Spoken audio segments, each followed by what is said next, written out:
हमें हाउस को जेपीसी की मीटिंग पहली बार हमको एडजर्न करना पड़ा मजबूरी में। नमस्कार, मैं शिव, आप देख रहे हैं लाइव यूपी न्यूज 24। अभी एक बड़ी घटना घटी 22 तारीख को। 22 तारीख को क्या घटना घटी?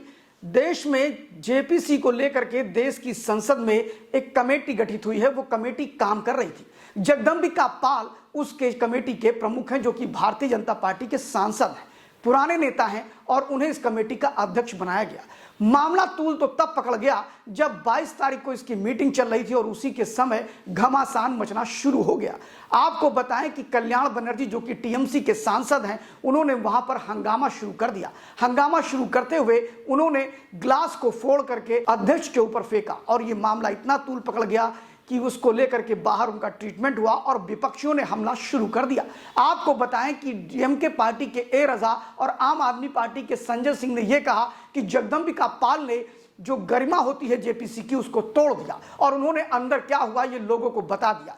इसको लेकर के जगदंबिका पाल ने भी जबरदस्त पलटवार किया। आपको बता दें कि जगदंबिका पाल ने कहा कि जो भी घटना घटी है उसको मैंने नहीं बताया। मैं संसद की प्रक्रिया और कानून का सम्मान करता हूं। संसद में किसी भी प्रकार के जो कानूनी प्रक्रिया है उसका मैंने उल्लंघन नहीं किया है। लेकिन वहीं जगदंबिका पाल का समर्थन करते हुए भारतीय जनता पार्टी के पूर्व मंत्री राजू चंद्रशेखरन और वर्तमान सांसद, जो कि जेपीसी का हिस्सा है, उन्होंने बड़ा आरोप लगाया। उन्होंने कहा कि जब जेपीसी की मीटिंग चल रही थी उसमें जिस प्रकार का व्यवहार कल्याण बनर्जी ने किया और भी सांसदों ने किया, ओवैसी ने किया, वह कुल मिलाकर के गुंडई कर रहे थे। उन्होंने यहीं पर नहीं रुके। उन्होंने कहा कि जेपीसी की बैठक से बाहर जाने के बाद और सदन के बाहर खड़े होकर के जो लोग लोकतंत्र की बात करते हैं, कानून की बात करते हैं, संविधान की बात करते हैं, वो जेपीसी में गुंडों जैसा व्यवहार कर रहे थे। वो यही नहीं रुके। उन्होंने कहा इन सांसदों का आचरण व्यवहार गुंडों की तरह है, सांसद की तरह नहीं है।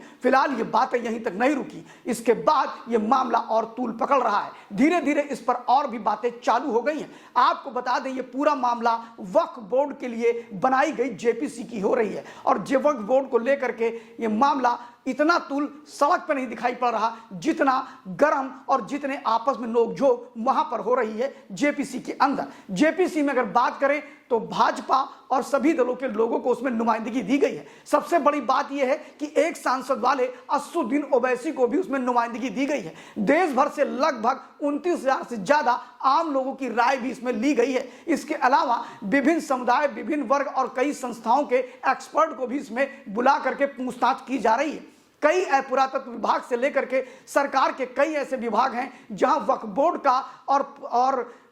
का और सरकारी संस्थानों का आपस में मतभेद है। जमीनों के पोजीशन को लेकर के, जमीनों के अधिकार को लेकर उनको भी बुलाया गया, उनकी भी बात की गई। लेकिन फिलहाल जिस प्रकार आक्रामकता दिखाया जा रहा है विपक्ष की तरफ से, इसलिए जगदंबिका पाल को आकर के बाहर बोलना पड़ा। उन्होंने सीधे कहा कि मैंने किसी का नाम नहीं लिया। मैंने बिल्कुल नहीं कहा कि किसने मेरे ऊपर वो ग्लास फेंका और मैंने बिल्कुल नहीं कहा कि किससे नोकझोंक हुई। ये तो बाहर जाकर के इन लोगों ने प्रोपेगेंडा किया है। मैंने संसदीय मर्यादाओं को तार तार नहीं किया, भंग नहीं किया।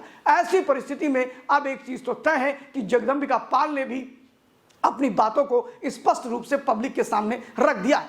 फिलहाल इस मामले पर अभी हम और नजरें बनाए हुए हैं। वक्फ बोर्ड जेपीसी को लेकर के अगर और जानकारी की आवश्यकता है तो हम आप तक पहुंचाते रहेंगे और ऐसी ही जानकारियों को सुनने के लिए हमारे पास बने रहिए, देखते रहिए लाइव यूपी न्यूज 24।